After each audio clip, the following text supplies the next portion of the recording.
This thing's broken. Does your foot hurt? A lot. I'm doing this with ibuprofen. I'm not going down that road with the opioids. But did you see the picture of it? Ugh. It's pretty bad. Yep. All right, we ready? I'm ready. Okay.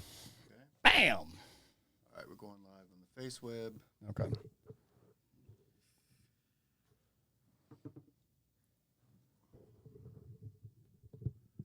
right, we're going on the mixer in 5, 4, 3.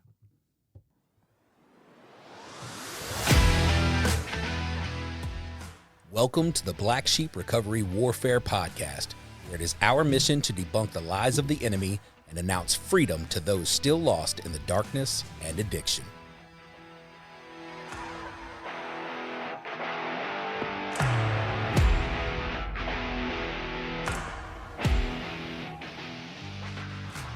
Welcome to another episode of Black Sheep Recovery Warfare. I am flying solo again today because, Palmer is a little under the weather, so let's lift him up in prayer.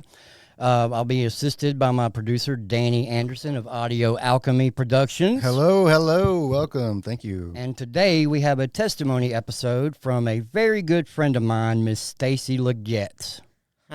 What? There you go. What's up, Stacy?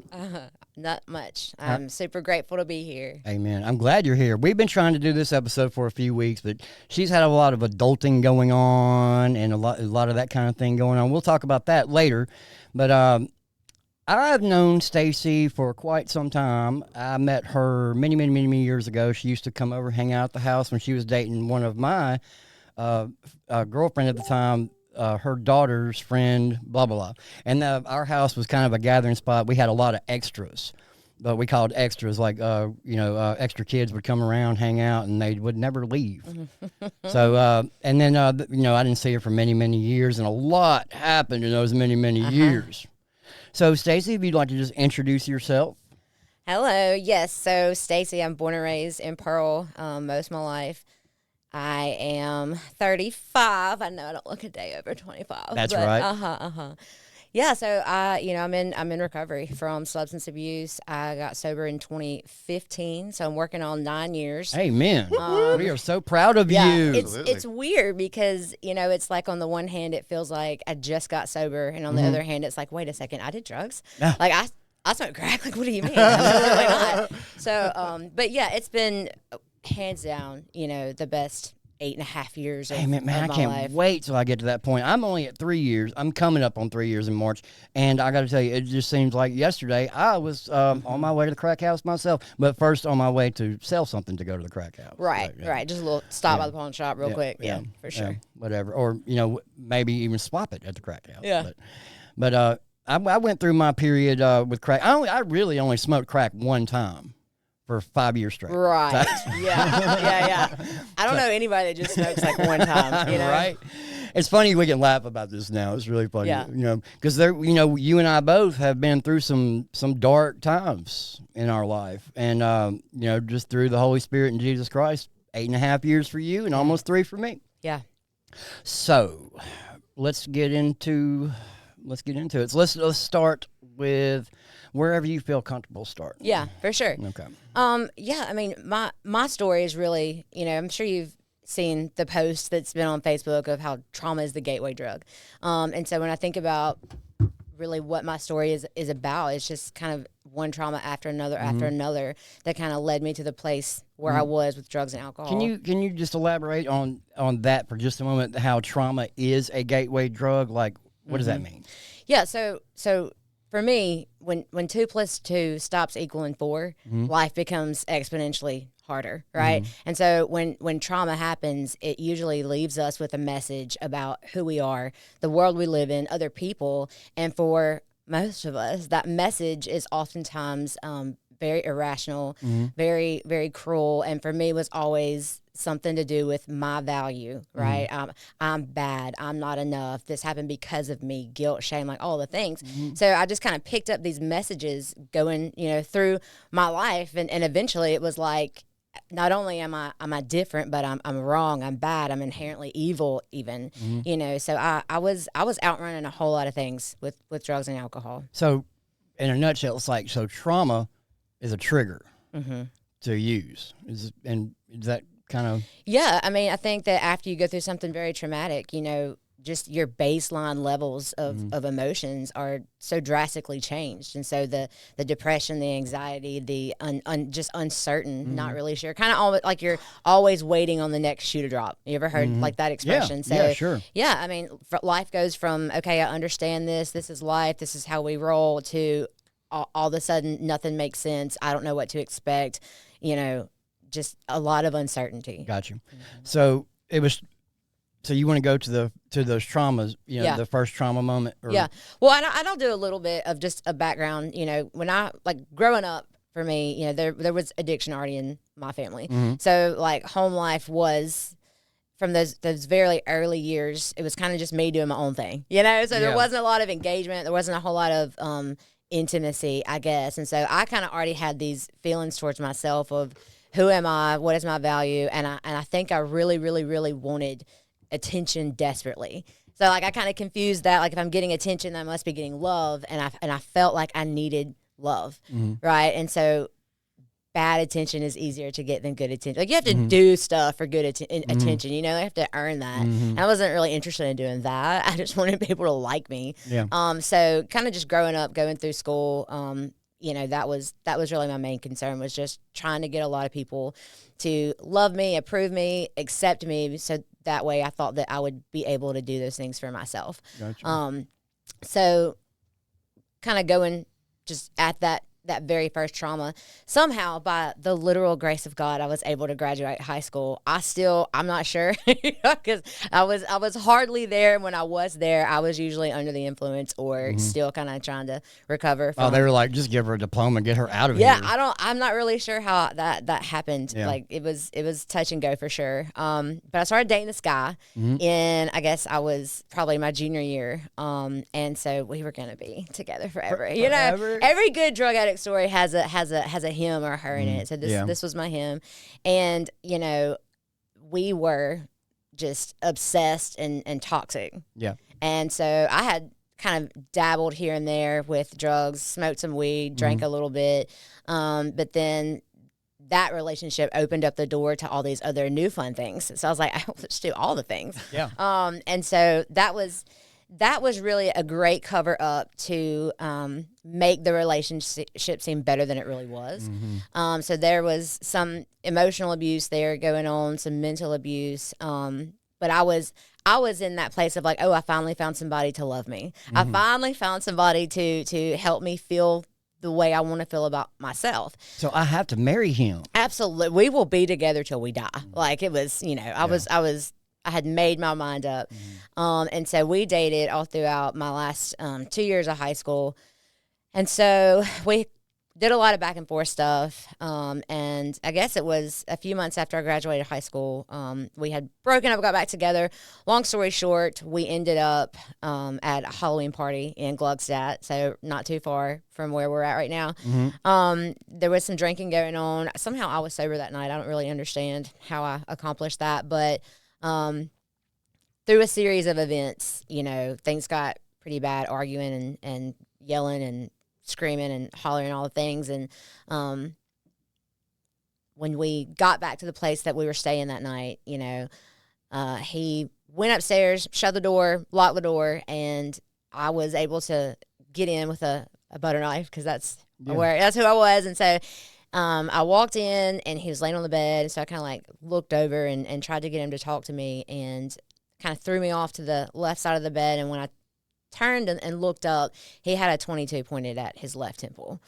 And he, the last thing that he said to me was, "I bet you won't watch me do it." And he pulled the trigger, and he landed on top of me. Oh my God. So I mean, it was one of those things that, isn't really supposed to happen to people. Like, they write books and there's movies. So he literally, did he show any signs of something like that leading up to that? I mean, was there ever any time where he was like, "Well, I'll just kill myself"? Not really. I think there had been some mention of that night.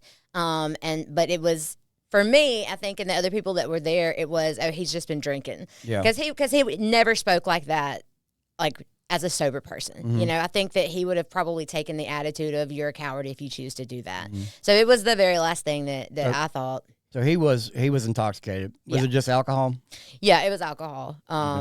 Demons come with anything like that. It's like, you know, the intrusive thoughts and you know, it's like if you're standing at the edge of the Grand Canyon and you get this intrusive thought, like, you know, I could jump. Yeah. That's not a thought of your own. So when in a situation like that, it's like, especially when alcohol or any drug is involved, the enemy comes at you with those intrusive thoughts, and then unfortunately some people actually act on them. Sure. Yeah, and he had been trying to get sober and had been trying to kind of move his life in a different direction.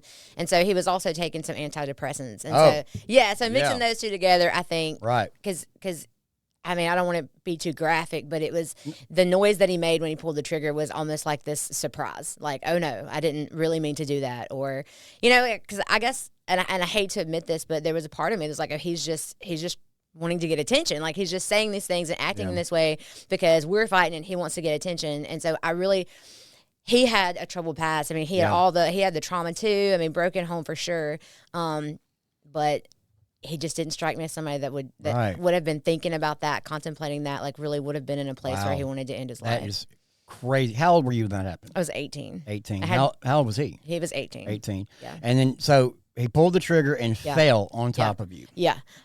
His blood was in my eyelashes, in my hair, in my clothes, all over me. And I knew, I was like, okay, I have negative 3 seconds to get up and call 911. Right. And so I fly down the stairs. I'm, you know, call 911, call 911, you know, and so they came and stabilized him, you know, in the room that we were in for a second. And I mean, I was belligerent. I mean, I was actually like rolling around on the ground. That you were in shock. Yeah, I mean, I was holding on to people's shirts and crying and screaming and just, I mean, I just didn't know what to do with myself, you know. And so this actually happened in Brandon, and so they got him. I mean, and I watched the whole thing. I mean, like as graphic as you might imagine that it was, is how graphic that is. I imagine it was like watching a horror movie in slow motion. It was. And so they ended up taking all of us to the police department while they're kind of waiting to see what's going to happen. They took him to a hospital in Jackson, and there was just this immediate separation, right? They took everybody that was there, was in, you know, this one room over here, and then there was me off to the side. And I didn't really understand that at the time, you know, because they had put like stuff on my hands to detect for gunpowder, and that didn't make sense to me either. You know, I was just like, well, let's hurry up, let's get to the hospital, which we never got to go. So we're at the police department. There's this separation, and I remember just sitting in the little room by myself, and I was just begging God, you know, and I had no relationship with God, right? Like God was, you know, living with, you know, mom and stepdad. There wasn't a whole lot of church attendance with them. Once I got to dad and stepmom's house, I mean, we were at church every Wednesday, every Sunday, that I completely missed relationship, grace, mercy. Like that was, Jesus was, okay, you can't smoke, you can't drink. You knew the Jonah story. You knew about being in the well. You knew the parting of the Red Sea, but you didn't have the relationship like you said. Right, yeah. And we live in the Bible Belt. So it's like, are you a Christian? Like, absolutely. Of course I am. Like, aren't you? You know? So, but I was crying out to God, you know, and I said the same thing over and over again, and it was, you can't take him from me yet. Please don't take him from me yet, you know? And looking back at that, it was really still all about me. I mean, you know what I mean? And I hate to say that was such a selfish thing of me, but remember that I'm trying to find somebody to love me so that I can love myself, and that's what I had found in him. So it was very codependent, and so then that was gone, right? And so I just really didn't know how I was going to survive in a world without him. And so, like I said, you know, 2 + 2 stopped equaling 4 the night that he, you know, chose to exit this world. And so as far as like the drug use, you know, prior to that point, like if you had it, I would do it, right? See, that's my testimony right there. It's like people ask me my DOC, I'm like, all of them. Everything. If it's on the menu, for sure. If it's on the menu, I'm in, and I'm gonna do more of it than you are. Exactly. You know, 100%. If you like it, I love it. Let's go. So I wasn't gonna pay for it. I wasn't gonna do extravagant things to go and find it. But if like it was here, it was local. Like let's it's on. Yeah. But so you know, this night for me. And so I'm also part of AA, 12-step program. I don't, you know, there's something that we talk about, and it's like this line where you go from I have a choice, am I going to use, how much am I going to use, what am I going to do while I'm using, to this other side of the line where I lose the power of choice and I no longer am in control of myself. So that experience for me kind of pushed me over from social drug user to drug addict. Like we're gonna go to whatever extraordinary lengths that we have to make sure that we are not in reality, right? Okay. All right. So from that incident, that's what you chose to do. Exactly. Okay. So going back to the incident real quick. All right. Did he survive? No. He did not survive. No. He lived for about an hour. And so the bullet went in and never came back out. And so, yeah, I mean, like I said, that was, he was my higher power. Yeah. This was a very pivotal time for you. All right. So, it was very traumatic. And even though you were calling out to God, you chose a different route.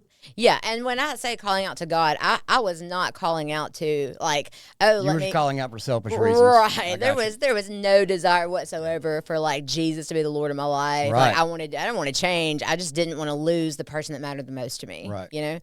So going from there, all right, you're 18 years old. What happened next? Yeah. So I mean, my world crumbled. Yeah, of course. I obviously. didn't know, and so and I think for me too, I wasn't mature enough to handle those kind of emotions. And I think I remember from your testimony I saw about a year ago that you had said that a lot of people were kind of pointing the finger at you over all of that. Can you talk about that? Yeah. So remember that there was this immediate separation at the police department, and so when he did die, and they came in to like kind of give the news, they brought us all together, and I mean I hit the floor, right? And so somebody that was there came over and kind of picked me up and was like, hey, don't let anybody tell you that this is your fault. And it was like getting... Why would I? Right. Like, what are you talking about? Like, we're going to come together and love each other, right? And they were looking at me as though I had told him to do it, provoked him to do it, or some other variation of that, as though it was my fault. And so that kind of continued on. Well, I'm sure that added on to the trauma, too. Man, gosh, because it's the opposite of addiction is connection, right? And so every connection essentially that I had was broken in an instant. I can remember pulling up at people's houses and they're like, oh, no, you can't come in here. I got run off the road one time. Blacklisted.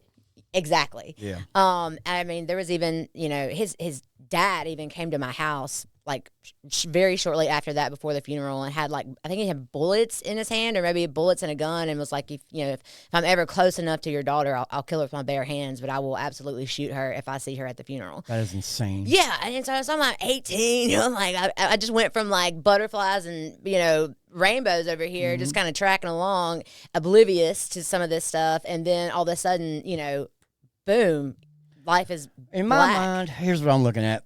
If I had a son or daughter, which I do have a daughter, she's 18, and if anything like that happened to her, I would not be like that.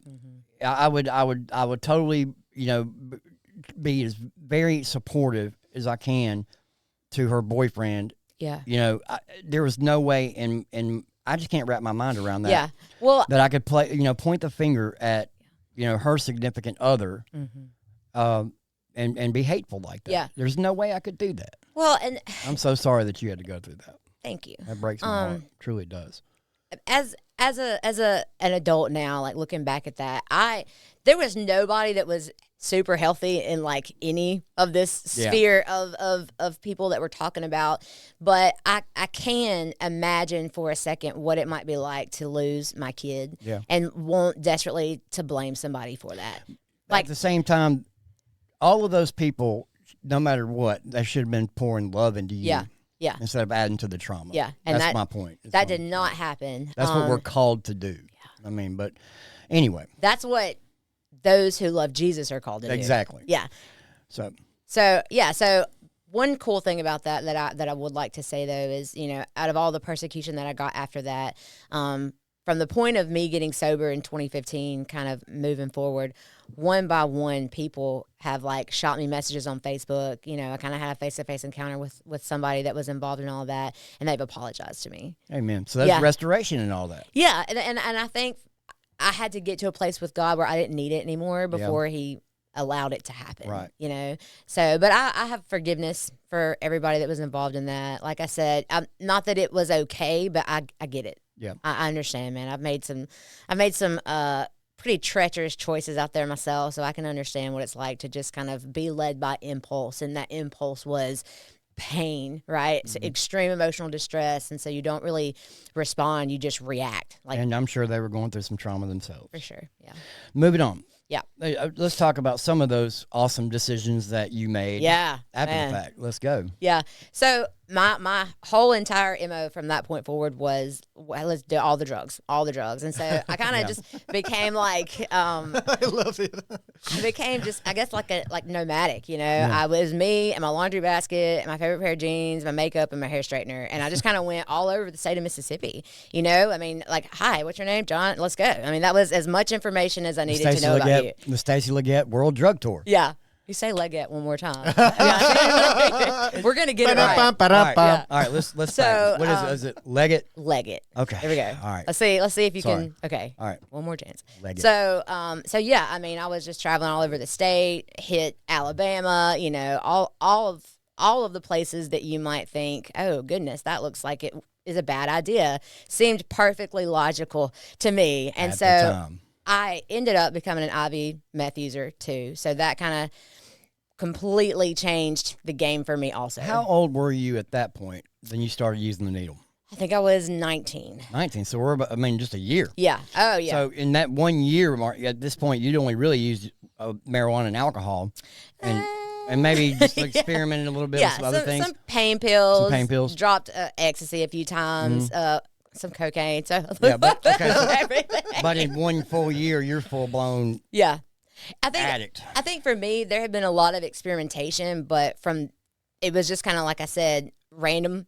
And so after that, it was, we will make it happen every day. Yes. So frequency, and I guess kind of sticking more with the harder drugs. Because like the goal, right, was to stay out of reality as long as possible. Yeah. And so meth was like the best option I could find to get me there. And I feel that because when Amanda died, I was in my 27th day into rehab, and I was doing great. Yeah. I mean, I was all about it. I mean, I was all about getting clean and staying sober. And then that happened, and that, that was a trauma trigger right there. I immediately left and went straight back to the needle. Mm-hmm. And it was just like you, World Drug Tour. But, I was on the street. World Drug Tour. Yeah, well, the Jackson, Mississippi Drug Tour. What's your name? Yeah. Hi, I'm Stacy. All right, you got anything? Yeah, let's go. Jump in, let's go. I mean, so it was like that from trap house to trap house, from dumpster to trap house, from trap house back to dumpster. And, I mean, I can feel that, what you're talking about as far as the trauma trigger. Yeah. And so, and I can't leave out too. I mean, just what happens to the brain, like when trauma happens. Yeah, let's talk about that. Because we talk. I mean, it's emotional, yes, and it's spiritual also. But like there's actual physiological things that happen in your brain, and so the way that memories get encoded in your brain. It's different when there's trauma. So your brain encodes it differently so that it has easy access to that memory because it's trying to protect you. So anything that is similar, and it can be, time of day, the season of the year, person you're with, smells, music, whatever. Yeah. It can trigger that for you because your brain's like, hey, let's not go there. I don't want you to go through that again. So I can be getting triggered all over the place. And look, and I just literally went through that last week, January 9th. Is the 3rd anniversary that my sister OD'd on fentanyl. I mean, like, I knew it was coming, but, I'm walking with Christ now, and, like, I fear that there's going to be that desire to, use. But some depression comes along with it. It's hard to fix that. It's like, I told myself even the day before we were here in the studio, and I had her son sitting where you're sitting right now, and going through all of that whole scenario. I mean, and it turned out to be a very great episode.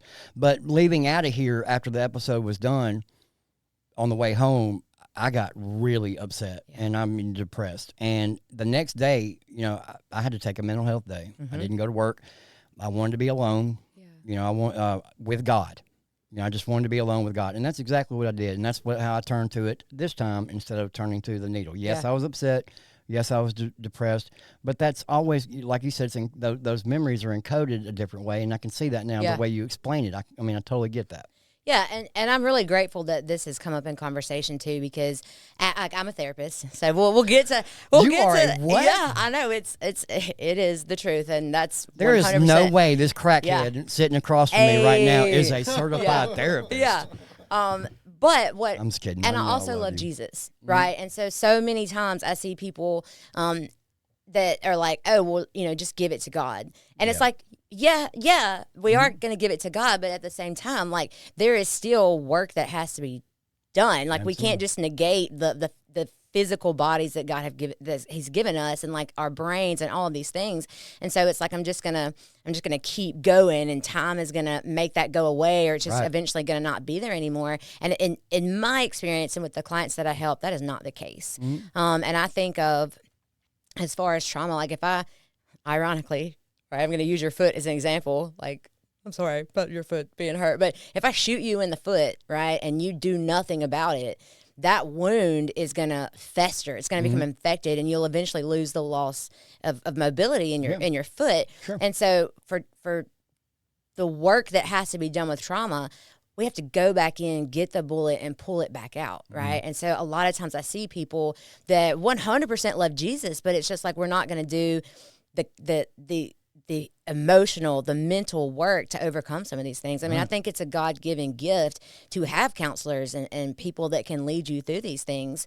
So I am all about blending those two worlds. Like, can we be mental health professionals and people that love Jesus at the same time? Absolutely. That's beautiful. I love that. So you're pretty much just coming up with a treatment, that literally targets that. Yeah. That's amazing. I'm so proud of you. Yeah, thank you. So God literally is using you in a big way, and like turning all this trauma and everything that happened to you for the good of His will. Yeah, that's beautiful. And it's so hard to imagine in the early aftermath of some of these things that we experience in addiction, that how could there ever be good that comes from this? But Romans 8:28, God causes all things to work together for good for those who love Him and are called. Amen. And so that's exactly what He did with my story and with my whole life. Man, God be doing stuff. I know. Won't He do it? I'm telling you. I mean, look at us. I mean, it wasn't too long ago. We were out there in that darkness in that world, and here we are. We're trying to pull people out of it, and that's what this podcast is all about. This Black Sheep podcast. Right. Yeah. So I'm so happy that you came, and I think this is going to help a lot of people and change some lives. Yeah. All right. Now at this point, you're 19. You're a full-on meth IV user. Yeah. And so my timeline as far as like how many years here or there is not great. Yeah, see, like when I say the other day, that could be anywhere between 1977 when I was born and 2024. Yeah. So there just several years kind of go by, and I'm just doing drugs. I'm all over the place. I don't have a stable home. Like, I'm couch surfing, hotel surfing, cooking. Doing all the things. Cooking meth. I know. Wow, you got that. I know. It's crazy. Don't tell the police. Okay. But I think the statute of limitations might have passed. We hope, yeah. So I guess the next kind of big trauma for me was the car wreck. And I guess I had a pattern of I would stay up for 6 days, 7 days, then I'd take a handful of pills, and I would come down and would just literally be out of it for 3 days and wake up in random places. And that was just like another Tuesday, you know what I mean? It was normal to me. It's interesting the things we learn to tolerate, you know? And so in one of these kind of had been up for a long time and was trying to go to sleep instances, I was with this little hostage that I was dating, and that's pretty much how that went. And we were driving along, and I actually have no memory of this night. It's kind of been pieced together for me from different people that were involved. All that I can remember is like just 2-second glow, like orange glow from a street light. That's as much as I can remember. But apparently I had started taking Xanax at like 5:30 in the morning. This was what was this, 2009? 2009? Let's call it 2009. 2009, yeah. And so was completely out of it. Took about 30 Xanax bars over the course of a day. Wow. Well, see, that's what I would do. I would eat them, and I would forget that I had eaten them, and I would eat more of them. I'd done that. Yeah. Yeah, and then I hadn't slept in 6 days, so like not good. And he was driving my car, and I was passenger, and so we were actually on Cleary Road, and so there was this big bend in the curb with an energy pole in the middle of the bend, and he never saw it. So we were going 75 miles an hour, right? Ended up 4 feet off the ground and just hit this pole like head on. And so it was the car. It was a beautiful car. It was a 1983 280ZX. Ooh. It was silver, scoop in the hood, straight six, T-tops. I mean, it was everything. Yeah, we're sad. We're sad about that. But anyway, the windshield was thicker on these older model cars. And so what happened, because I was too cool for school to wear a seatbelt, like I wasn't going to do that. And so my face went into the windshield, kind of got stuck in it, and then kind of ripped back. Wow. So, yeah, so face was, like when I say that there was half of my face was hanging off, it literally was hanging off. Wow. Yeah. Kind of messed up both my knees. And so what I understand about that now, because let's just I know the Bible stories, right? I knew about that. Had taken communion a few times when I probably shouldn't have. But what I know is that if my face would have gone like just a fraction of a centimeter further into that windshield, I would be burning in hell for the rest of eternity. Yeah. I know You that. were that close to hell. I was that close to hell, and it was like the literal finger of God was just like, boop. Yeah. Like, not today. And so that's where mercy said no. That's where that comes from, because it was literally like mercy said no to death that night because of the prevenient grace of God could look forward to a day when I was going to say, okay, I surrender. Like, I give up. And so God literally spared my life. Wow. Mm-hmm. That's incredible. Yeah. I love that. Yeah. God did that to me Thursday. Yeah. He literally did. Let me, not to interrupt, your awesome testimony, but real quick about my foot. All right. And it's fun, you said a fraction of like the finger width. All right. So my partner was backing up my trailer, which is steel. All right. To the back of this mobile home. And I had my foot on a set of concrete steps, and I misjudged the height of the trailer and the steps. And I was looking at the back of the truck and waving him back like this, come on, come on, come on, come on. And then I looked down, and it was too late to move it. And my foot got crunched in between steel and concrete, okay? My foot folded like this. All right, inside my boot. It blew out, and this was not a steel toe boot. It blew out the bottom of my boot, okay? Now, Gino was standing next to me when this happened, and he saw it. He saw how, it was like this close. That it literally, was this close from steel meeting concrete. All right, so going to the hospital, I'm praying all the way from the time it happened until a couple hours later. I thought it was broken. I thought it was shattered. Yeah. Normally when you put flesh and bone in between steel and concrete, it's going to turn it into jelly. It's not a good outcome, right?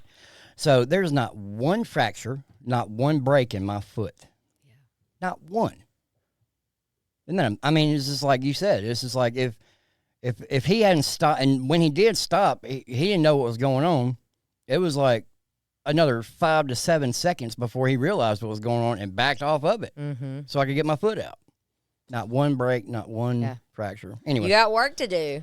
Got work to do for the kingdom. Thank you. So do you. Yeah. All right. So going back to your, life saving, I know that my foot's good, but Stacy here, I don't know if did you put the picture up? I did. Oh, you did? I did. Wow. Yeah. So I had I broke 3 bones in my face. And so I was in ICU for a few days, and then they put me in a regular hospital bed. And, there was obviously the whole okay, God saved my life thing, and that was important, but it was for me too. The only thing I had going for me was my appearance, right? And so when I talk about when I was younger, wanting to have attention, wanting to have love, I found out that comes quickest if you are pretty, right? You have a pretty face, and so that's the only thing that I felt like I really had, because I had nothing on the inside, right? Just complete spiritual bankrupt on the inside. you're spiritually dead, right? And I wasn't very nice.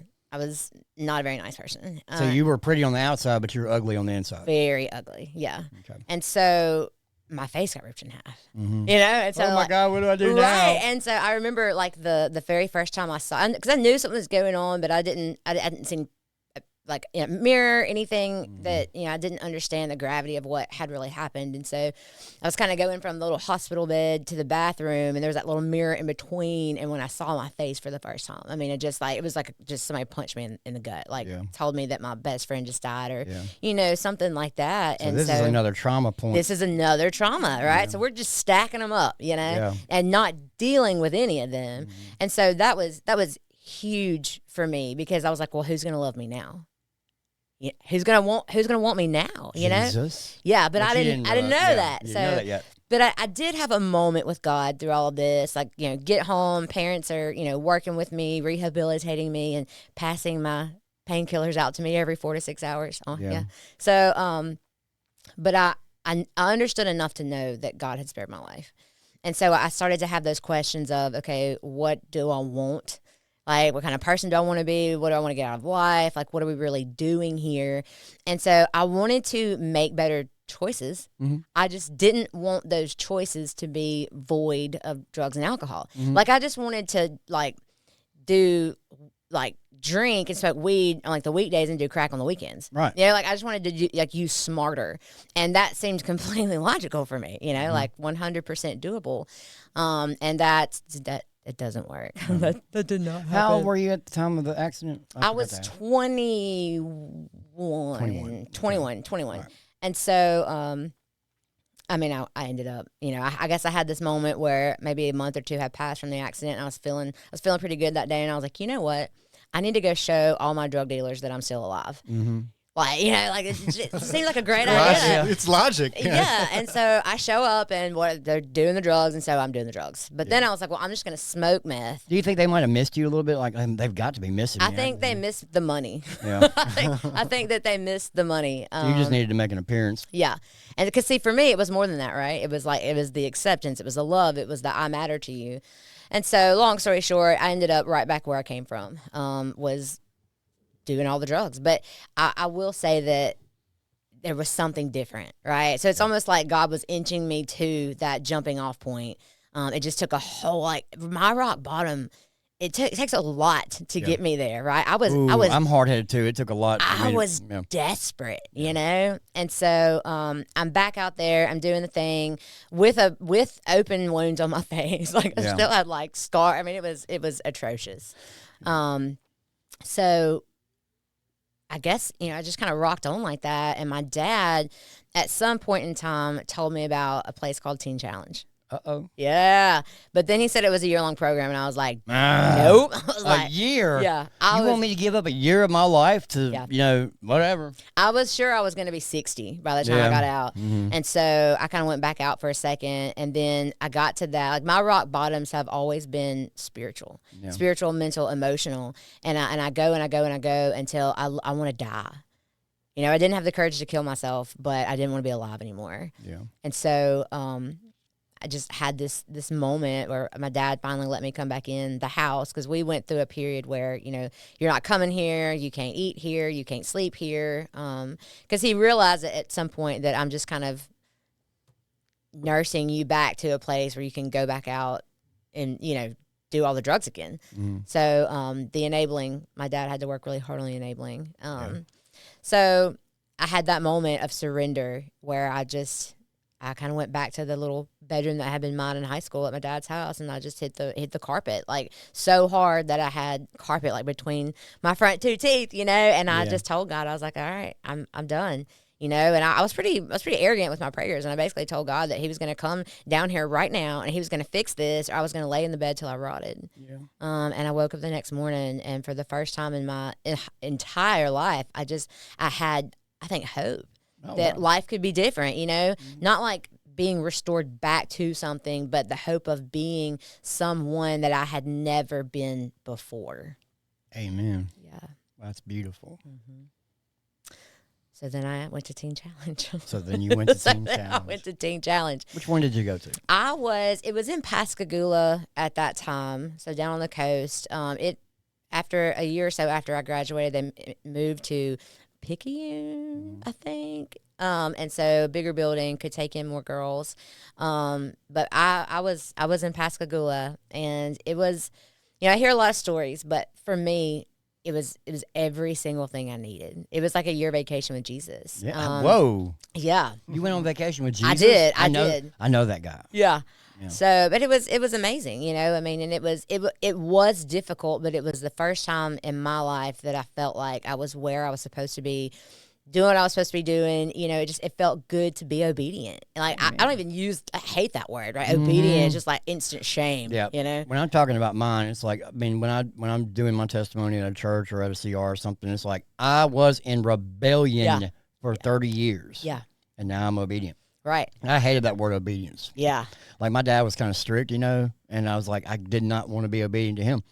And I wasn't, all through my childhood, teens, all that. And now that's, like, what I stand on is obedience now to the Lord, to the Father. And I mean, I'm like you. I was very rebellious. Yeah. Mm-hmm. So I'm in Teen Challenge. I do the year there. And it was amazing. I mean, God really held up a mirror in my face and was like, "Hey, this is what you got going on." Yeah, and let me make a comment about that. You talked about what you were worried about your beauty. Going through that car crash, and that's all you had to stand on. But let me tell you, God did all that healing, and you are beautiful. Thank you. You are a very beautiful girl, and I thank the Lord that He didn't just heal you on the inside, but He healed all that for you too. Yeah, it turned out way better than I thought possible at the time. So I'm in Teen Challenge. I'm doing the thing. I'm doing all the things. And they asked me to stay on. Like, when I got to my year mark, they were like, "Hey, do you want to be emerging leader?" And I was like, "Oh no. I've got to get back to my no car, no job, no home, no phone." I mean, like, literally had nothing. But I guess I just wanted the freedom. I just wanted to be able to do what I wanted to do. But I had every intention of following God when I got home. But I talk about, it's an analogy that I use, because I got rewarded for my good behavior there. And that wasn't necessarily wrong, but for me, I kind of interpreted that like I have to do right in order for God to love me. Or like, God paid the down payment on my home, but I'm responsible for the rent every month, And so it was very much a works-based salvation, even though I knew to tell you that it's not about works. Right, faith without works is dead. Right. But that's, if I had to dig deep, that's what was motivating me. It was that perfectionism, trying to earn God's love, earn my right to stay in the fold, Yeah. So I get home, and that goes drastically different than what I thought it would go. Well, what happened? Yeah, apparently I'm not perfect. Yeah, it was news to me. Are you sure? Yeah, it was news to me too. I mean, like, right up underneath it. But so I didn't plan for that. I didn't really know what to do.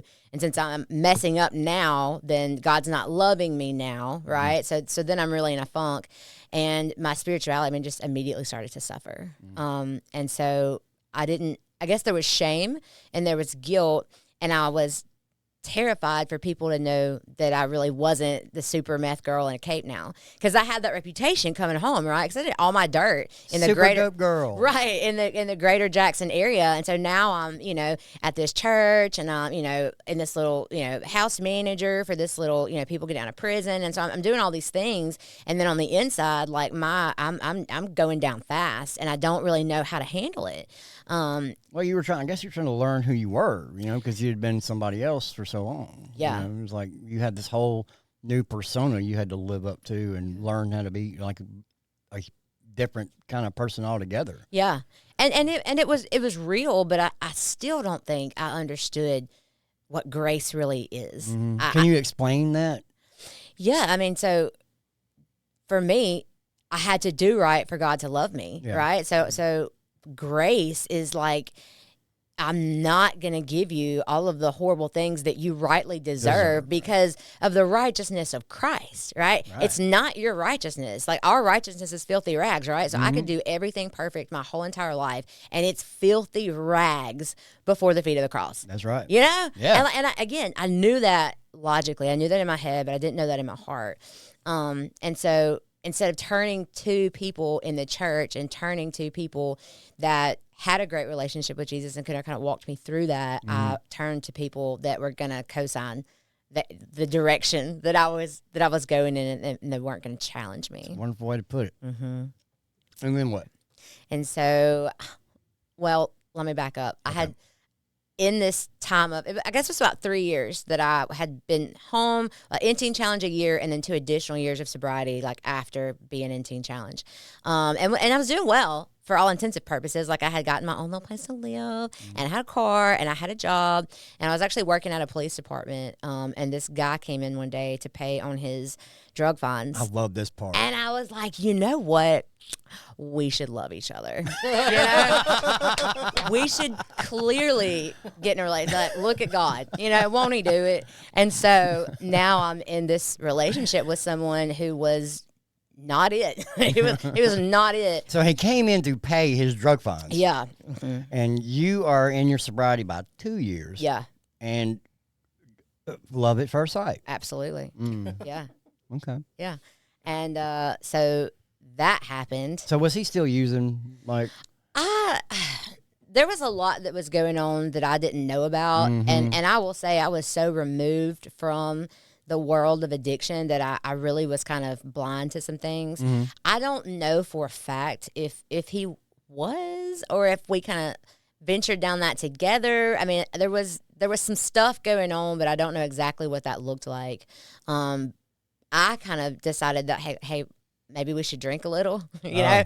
And so it just kind of, it went from snowball there. effect. Yeah, it went from there. So it started with alcohol, the relapse. Absolutely. Mm-hmm. And that's something that I love to mention to people, because I hear a lot of people in recovery, a lot of people that come through treatment, and they're like, well, alcohol wasn't my thing. Yeah. I'm like, well, let's talk about that, because it wasn't my thing either. Mm-hmm. But here's what I believe. I believe that it's not about the substance. Mm-hmm. I don't think it matters if it's alcohol, meth, fentanyl. I don't think that's really, I mean, yes, it affects us differently, but I think it's about the experience. Mm-hmm. It's about the experience of, I don't like the way I feel. Boom, now I feel different. Let's numb this out. We get addicted to being able to instantly change the way we feel when we don't like the way we feel. So whatever's going to give that to me, that's what I want to do. And so not for me, really, my first drug of choice was people. It was validation, you know? And so love me. Get love over me. here right now. And love me. Yeah. And so anyway, so there was a lot kind of mixed up in that relationship. Of course, we weren't following Jesus. So I was already kind of headed down a bad path. Then we are now in this relationship that's going like horribly wrong very quickly. Meth came into the equation, and that's, you know, that's hook, line, and sinker for me. Did you return to the needle? I did return. So that was actually the first like physically abusive relationship that I'd ever been in. So that was kind of an added layer to what is happening. What is happening? Lost my job, all the things, and we were smoking it. And then we had one big knockout fight the day that I finally was able to get away from that, and I went straight to Walgreens, bought a box of needles, and went straight to the place that I knew was going to have drugs. And when I tell you, like, people say, okay, when you relapse, you go, like, it picks up right back where it left off. Mm-hmm. Absolutely. 100%. And I love Jesus. Mm-hmm. And that's what I want people to hear, that I really loved Jesus. This reminds me of the scripture that says you can sweep the house clean, and the demons just come back with 7 of his buddies. Yeah. Yeah. And that's exactly what happened to you. Right.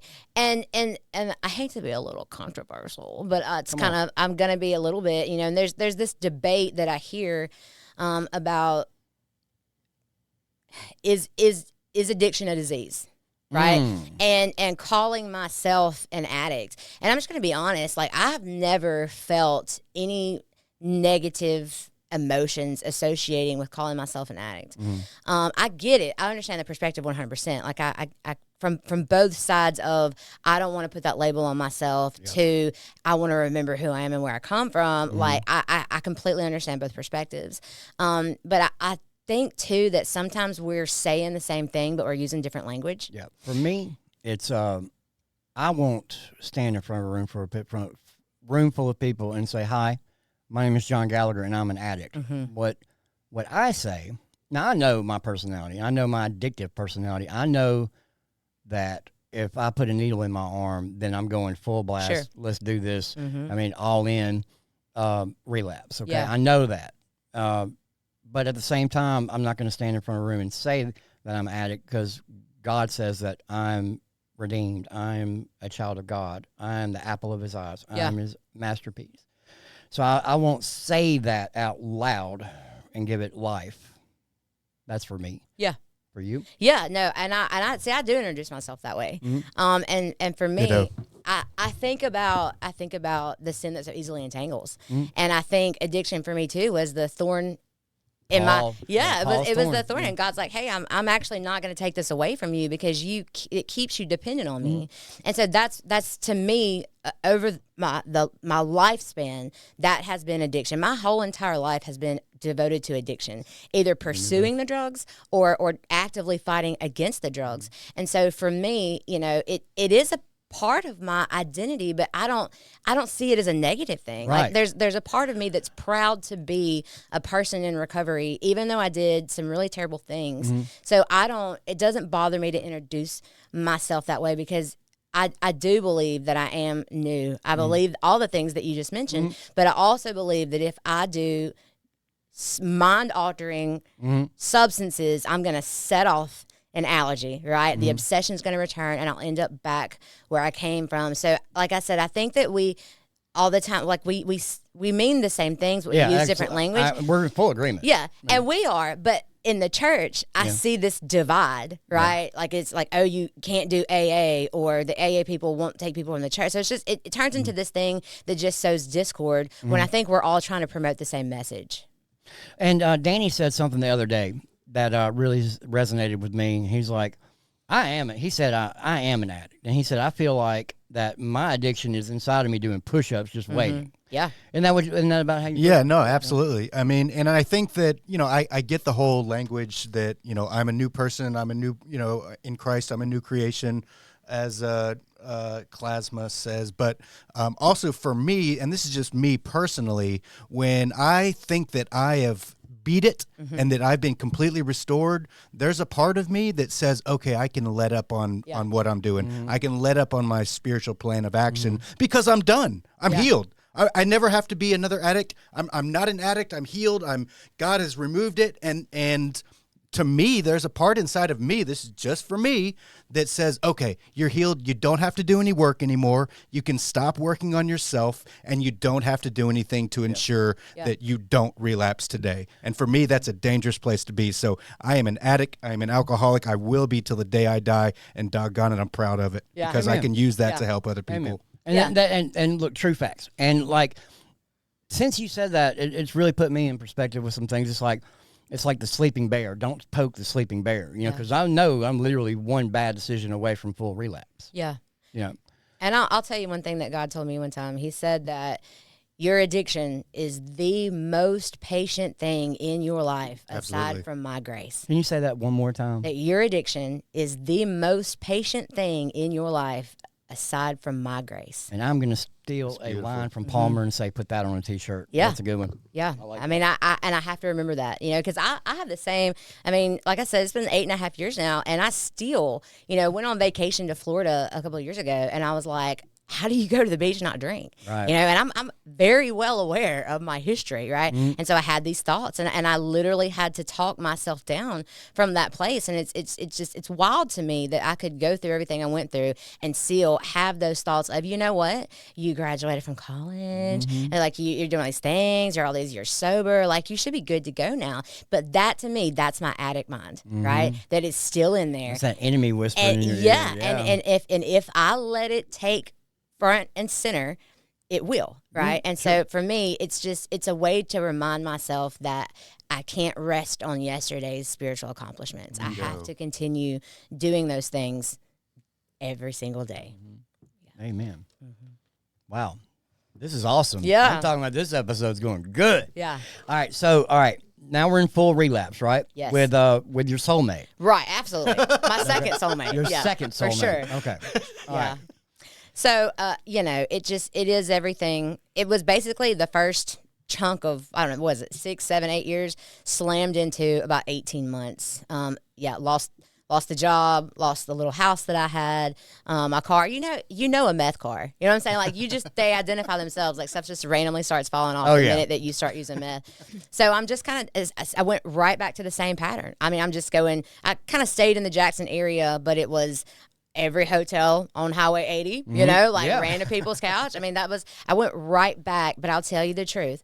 Once you have been exposed to the light, the darkness is never the same. Right. So it was fun for the first 4 days. First 4 days were fun. And then as soon as I went to sleep and woke up the first time, I was like, oh my gosh, what are you doing? But I had poked the bear, right?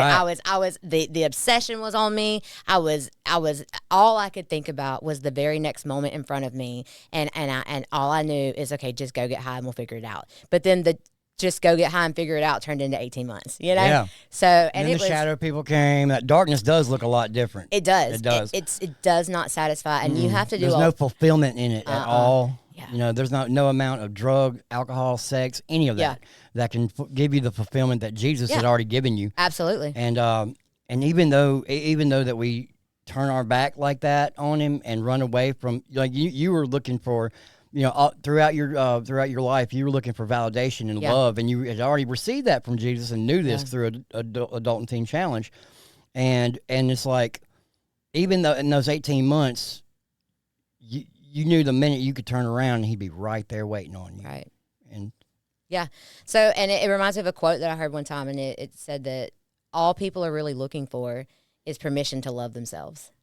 Wow, I've never heard that one. Yeah, I can't tell you who said it because I don't remember. I just remember the quote. Stacy Leggett said it. Yeah, I don't know. So, but I believe that's really true, and Jesus had given me that permission, but for some reason I couldn't grab it again, and it was the difference in head knowledge and heart knowledge. Like, I knew that it was true. I knew that my salvation was a gift. I knew I didn't have to earn the love of God, but my heart, it wasn't getting there. You know, I wasn't. So and my action reflected that.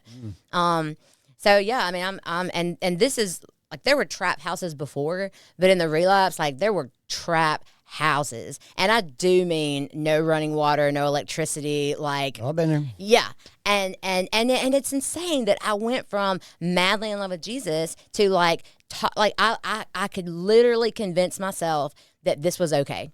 Like, there's giant drug dealers and Glocks and wads of crack and, you know, all the things, and I'm in the corner putting on mascara. You know, like, this is fine. Everything is fine. This is great. Yeah. And so, and it was kind living your best life. Absolutely. Yeah. The abscesses, teeth were falling out, you know, hair was falling out. It was, and my diabetes was, you know, I'm also out of control. I'm sure. Yeah, 100%. And so, again, for me, it was that spiritual, emotional, mental, just rock bottom. I mean, I lost some things, but I can lose things, you know. Yeah. It was the inside stuff that I could not handle anymore. And so I remember I had my little trap car, right? My little trap car, and I coasted into my dad's driveway with like blue smoke going everywhere. And I walked in, and my dad just looked at me. He's like, "Will you please go to treatment?" Yep. And so it was because he didn't have to promise me, "I'll help you get an apartment. I'll help you get," I was like, just get me. I needed someone to literally pluck me up out of the momentum, because I can't tell you how many times. Like, I have this memory of trying to get to the point, right? I was trying to get to CR. I had my CR book, my Lisa Frank pens, my highlighters, my church clothes on. I was going to CR. And so I'm coming off Napoleon. I'm at the red light. If I go left, I hit 20. I'm getting to South Jackson. If I go right, you know what I'm saying? I'm headed to Brandon to the church. And I go left, and I was like, "Oh my God, this wasn't the plan," you know. And it was literally like I was being driven by just this compulsion on the inside of me. And when I said I'm done, I meant it, but I physically couldn't adhere to that. Yeah. It's like, how do you explain to somebody that I didn't want to, but I did, but I didn't want to, but I did? I think Paul. I think it's in it's in Galatians, right? It's like, I do what I want to do, and I don't want to do that, but I do it anyway. Yeah. It's just, you know. And I couldn't understand it. And so I ended up getting high that night, and then I ended up in the parking lot in downtown Brandon somewhere, just bawling my eyes out. Yeah. And I remember saying to God, I said, "What are you going to do with me?" because I honestly didn't know if I would ever make my way back to him. And that was the scariest moment of my life to date. It wasn't watching my boyfriend kill himself. It was, I was passionately in a relationship with Jesus, and now I can't, no matter how hard I try, get back to him. And I was scared to death. I was like, I don't know what to do. And so that was the night that I understood step one, right? Which is? I had to admit That I am powerless. My life's unmanageable, man. I can't do anything. And so that experience was me understanding step one. And I didn't have any knowledge of the 12 steps, really. I had dabbled in CR, but hadn't actually worked the CR steps. And so the treatment center I ended up at was Region 8 down in Hazelhurst. First secular, also first 12-step treatment center that I went to. And so what I like to say is, like, I needed Jesus to hold hands with the 12 steps. I needed both. I need both. I mean, that's just me. And so I got to take my spirituality, nurture that, kind of start over with Jesus, because I knew who my higher power was. I wasn't confused about that. And then kind of couple that with the knowledge they were giving me, like I said, mental health, the 12 steps, what is addiction, what does it look like, what are triggers, what are cravings, like all the things. And so those two things worked really, really well for me. And so I did my 30-day. Now, look, I kicked and screamed going in because I did Teen Challenge, and I was in treatment for a year, and I don't need to go back. And so I was there for 2 days, and I was like, I think I'll go to secondary because I don't need to stay in Jackson. Right. So ended up doing 60 more days in Columbus, so 90 days total treatment. And when I got to Columbus, again, I had no money, no job, no car, no house, no nothing, and ended up, God provided every single thing that I needed. That's how I ended up. Like, I was in Columbus, like I said, for about 8 years before coming back to the Jackson area, and started working at a treatment center in Columbus, which is just, I mean, it's just such a God thing. The day I walked in, I realized that the crackhead was now giving out meds, and I was like, okay, what's different? Like, how is this? I don't understand. And so that's when I got introduced to the whole concept of people in recovery working at treatment centers, and like how powerful that can be. And so when I hit the mark, 6 months clean, I sent in the resume. 2 or 3 months later, they called me back in, and they're like, hey, come on. So I'm working at the treatment center now that I went through to get sober. I mean, fire shut up in my bones. That's what it felt like, man. I don't want to talk about the weather. All right, I want to talk about, like, what broke your heart, what shattered your world. Like, I mean, I want to go straight in for it. And so I loved what I was doing. Ended up getting my peer support specialist certification. So I kind of went from, like, house manager-ish type role to running some groups, meeting with people individually. And then I decided I was going to go back to college. So this was probably 2017. I'm like a year and a half clean at this point, and I go back to college. And I got my associates. It took me 13 years to get an associate's. That was, I mean, I really am an overachiever. So, I have 2 degrees now, Oh, okay. one in, the dope game. And so I got my associates, and I loved that. And I kind of had this hard decision to make because I wanted more. And I knew that to really pursue the degree that I wanted, I wasn't going to be able to work full time. But that was my whole, I mean, I was essentially raised up in that treatment center from the 31st day of my sobriety to that current moment.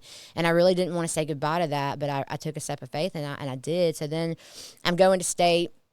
I get my bachelor's in psychology, and I'm like, okay, I want more. So then I signed up for grad school, and it almost ruined my life, but we made it. We're here. I tell people all the time, if I didn't smoke crack in grad school, I think I'm going to be okay, because it was horrible, and the reason why it's horrible, and it's important for me to say what I'm about to say too. I said earlier that the opposite of addiction is connection. Yes. And I 100% believe that. And so in Columbus, like my experience in Columbus, being able to stay sober, I was up in everything. Yeah. I was in AA, I was in CA, I was in CR, we had a ministry called Bodybuilders. I'm going to bring the baked beans kind of person. You know what I'm saying? Like, I wanted to be all up in everything. I was, in leadership. I was speaking and doing all the things, and that was everything to me. And so within like a 24-hour period, I went from completely involved to now I'm in grad school and an immediate separation, and so, and it really had to be my everything was school, and it it was so difficult, and then I kind of became like an island. Yeah. So I was trying to love Jesus and do my homework and write my papers and all the things, and it was really, really, really tough for me because I had no fellowship. Yeah. And the enemy started to whisper lies, and so just several different events kind of happened, and I ended up, and this is hard for me to talk about too, because it's that shame part of me wants to yell at me, because, I'm supposed to be this strong, powerful, la-di-da-di-da. And I had gotten into a place where I started to question God a lot. Mm-hmm. And the more I questioned, like, it's like a drop-down window on a computer. Like, here's this question, and then that led to these questions, and that led to this question. And so I went from all up in the mix, love Jesus, to, is God even real? Mm. I think we all get to that point. Yeah. I think we do. And it's happened to me. It was so scary. I mean, it scared me to death. Mm. And God let me sit in that. I mean, I sat in that place for, I don't know, a year and a half. And he gave me a dream. And the dream woke me up and kind of set things in motion to get me back into the place that I wanted to be in, but I still really wasn't there when I got here. So I got here, came back to Jackson, did an internship here, and decided to stick around. My whole family's here, right? My whole life was here. And so I got here, but I was still in school. And so I would go a little bit here, go a little bit there, but I wouldn't fully commit to these places because I didn't want to be the new kid on the block. Right. I didn't like not knowing anybody and feeling awkward and all the things. And so I've just been running from God, for rebellion. Yeah. Well, and it didn't feel like that though, but I know that God has called me to speak and called me to teach and called me to counsel and all of these things. And you are truly walking in that. I am now. But it's just, it's so similar to the darkness not being the same. And I can feel the difference when I am in the perfect will of God versus kind of out here just trying to survive on the fringes. Like, if you hang out on the edge, you'll fall off, So now though, and I called people up and I was like, hey, hold me accountable. Meet me there. Like, whatever I had to do to really be able to fully invest and really give God the top priority, like I was one of those calls. Yeah, you were. Yeah, thank you for that. Because it was months ago when I was in pre-planning for the podcast, one of the first persons that came to mind to be on the show was you. And I sent you a message with the logo and asked if you would be interested, and you never responded. I know. I was like, well, fine then. Okay, well, I ain't good enough for Stacy Leggett, and, this podcast might fail. No, I'm kidding about that. But a few months go by, and she finally sent me a message. She was like, "Oh, you explained." Yeah, I had seen the message and meant to respond and didn't, and then it completely left my awareness for 6 months. And it was about a year ago when I did see you give your testimony at the Grace Church in Pearl, and I remember watching you talk about the train wreck and dumpster fire of your life, and dumpster fires are great. And thinking, shoot, if God ever does give me that podcast or he makes a way for that, she's going to be perfect for it. So welcome to the Black Sheep Army. Yeah. You are definitely a Black Sheep warrior princess. Yeah. And all right, so we're back from Columbus. This was how long ago? I've been here for about a year now. You've been back about a year? Yeah. And what's happened since then? Well, I finally graduated with my master's. Right, we talked. So, So you have a master's in? I have a master's in clinical mental health counseling. And the dope game, but we don't use that one. Yeah, well, that one's just, we put that in filing cabinet. No, she does use that every day. I do. Actually, I do. You've merged those masters. Okay, no weapon formed against me shall prosper, and God is using that degree to fight against the enemy. Well, and it's so funny because I work at a treatment center, and so I see people just like myself every single day, all day, and it's crazy how much of what they taught us in school is completely irrelevant to everything I do. Like, none of this was taught to me in school, and so it has really been my lived experience and the wisdom. The wisdom of the Holy Spirit, and that was another thing that I came to realize too, is like, how dare I go into the battlefield, the trenches, and not be spiritually fit? Right. Because of myself. Like I can hit on some things. I can give you some information, right? But if I have the Holy Spirit giving me the insight, giving me the wisdom, giving me the ability to speak into the lives of these people, how much more will they be healed, right? Not about me, but about what God knows that they need to hear. And so it's really been that degree, that has helped me the most, that degree in all of the darkness and all of the things that we don't want to go back to. This is reminding me of a scripture. Okay. And I'm really not that great because of all my drug use. My memory, I cannot retain. I cannot regurgitate information. I can hear it in my head, but I can't. Well, while you're looking at that, one of the things, like the reason why I wanted to mention all that is because I really want to say that to the people who are doing well, because it's kind of like what had already been discussed. When I think that I'm good, that's when the enemy has the most opportunity to come back into my life, right? Mm-hmm. He's just looking for an open door, right? He's just looking for a foothold. And so it's important for me to tell people in the church, whether that's in sobriety or, drugs wasn't your thing, and like for whatever reason, you're in the church and you're doing well, is to be diligent and be intentional. God dropped that word in my heart, I guess about a week ago, is that intentional. Mm-hmm. I have to be intentional about my spiritual growth. I have to be intentional about the places that I put myself, the environments that I choose to be in, and the time that I give God. Like, I'm not just going to wake up one day and just be, this powerhouse, this spiritual powerhouse. I have to do the work to get there, right? And so I guess it's just you're never too far gone for God to bring you back, right? But you're never too far ahead to not fall back to a place that you don't want to be. So it's not a warning necessarily, but, if it can happen to me, I mean, it can happen to anybody. Amen. Right on. Yeah. What is going on in your life right now? Like praise reports and, let's talk about, okay, so Stacy speaks 3 languages, I think, and I just learned one yesterday. She speaks English. She speaks sarcasm and fluent adulting. Yeah. Sarcasm would definitely be, You and me both. I guess the main accomplishments that I've had recently is I got my license as a therapist. Mm-hmm. So it's provisional, so I still kind of have to get a whole lot of hours and a whole lot of supervision to get the full license, but this is definitely one of the last steps in the process, so we're really grateful for that.